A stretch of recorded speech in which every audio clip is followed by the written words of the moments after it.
Hi అండి, welcome to my YouTube channel Sindhu vibes. ఈరోజు పిల్లల కోసం ఎగ్ పఫ్స్ చేద్దాం అనుకుంటున్నా. దానికోసం ఒక 3 ఎగ్స్ స్టవ్ మీద పెట్టి బాయిల్ చేస్తున్నాను. దానికోసం ఒక చిన్న కప్పు మైదా పిండి అయితే తీసుకున్నాను. కొంచెం సాల్ట్ వేసి కలుపుకున్నాక కొద్దిగా వాటర్ పోసుకుంటూ పిండిని కలుపుకోవాలి. ఏం లేదండి, చపాతీ పిండిలా కలుపుకుంటే సరిపోతుంది. చపాతీ పిండి కలుపుతున్నప్పుడు నాకు ఒక చిన్న విషయం గుర్తొచ్చింది. లాస్ట్ టైం 2 సార్లు ఎగ్ పఫ్ చేసినప్పుడు ఓవెన్లోనే 2 సార్లు పేలిపోయింది. ఈసారి ఎలా వస్తుందా అని టెన్షన్గానే ఉంది, కానీ చూద్దాం. ఈసారి పిండిని పర్ఫెక్ట్గా కలుపుకొని చేసుకుందాం. ఇప్పుడైతే పిండిని బండ మీద వేసి వీలైనంత మెత్తగా పిసుక్కుంటున్నా. బాగా ఓపికతో కలిపితేనే ఈ డో తయారవుతుంది.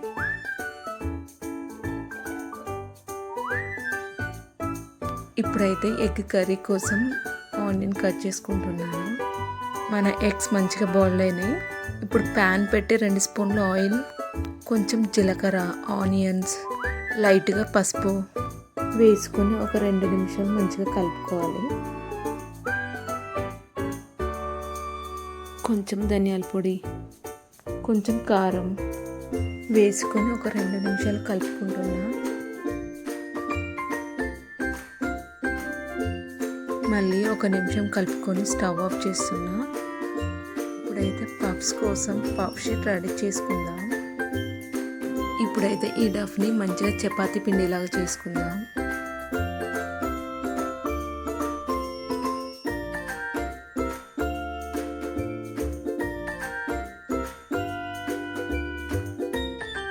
దీనికోసం బటర్ అయితే ఇంట్లోనే తయారు చేసుకున్నాను. నేను మంచిగా చపాతీకి మొత్తం బటర్ అప్లై చేస్తున్నాను. ఇప్పుడు దీన్ని అయితే బుక్ ఫోల్డ్ చేద్దాము. దీన్నే బుక్ ఫోల్డ్ అంటారండి. దీన్ని మళ్ళీ చపాతీలాగా చేసుకుందాం. ఇదే ప్రాసెస్లో ఒక 6 to 7 టైమ్స్ చేస్తాను. ఇలా చేస్తే ఎగ్ పఫ్స్ ఫ్లఫీగా వస్తాయి.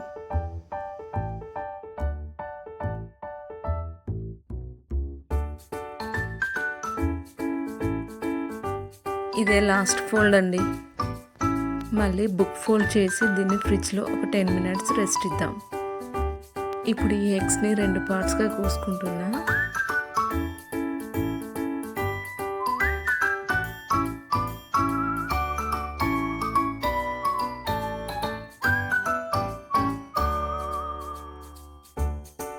ఇప్పుడు ఈ ఫోల్డ్ని మళ్ళీ చపాతీలాగా చేసుకొని ఎడ్జెస్ కట్ చేసుకుంటున్నాను.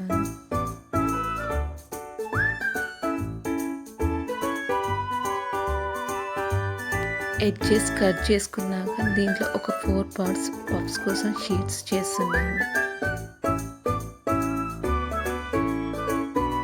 లాస్ట్కి ఓవెన్ ట్రేలో బటర్ అప్లై చేసి మనం చేసుకున్న షీట్స్ని ప్లేస్ చేసుకోవాలి.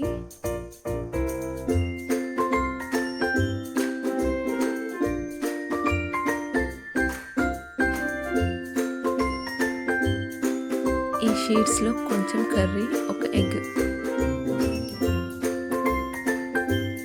మళ్ళీ కొంచెం కర్రీ, ఒక ఎగ్, ఇలా 4 షీట్స్లో వేసుకోవాలి.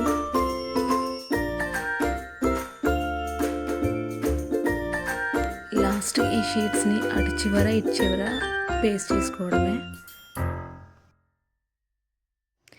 ఇలా ఈ 4 షీట్స్ అన్నీ అటు చివర ఇటు చివర కలిపి పేస్ట్ చేసుకున్నాను. ఇప్పుడు ఈ పఫ్స్ పైన బటర్ అప్లై చేస్తున్నా. ఇప్పుడు మన పఫ్స్ రెడీ అయినాయి. నెక్స్ట్ ఓవెన్ అయితే ఒక 10 minutes ప్రీహీట్ చేశాను. అందులో మన పఫ్స్ని 20 degreesలో బేక్ చేస్తున్నాను. అంతేనండి, మన పఫ్స్ అయితే రెడీ అయినాయి. మీరు కూడా ఒకసారి ట్రై చేసి కామెంట్లో చెప్పండి.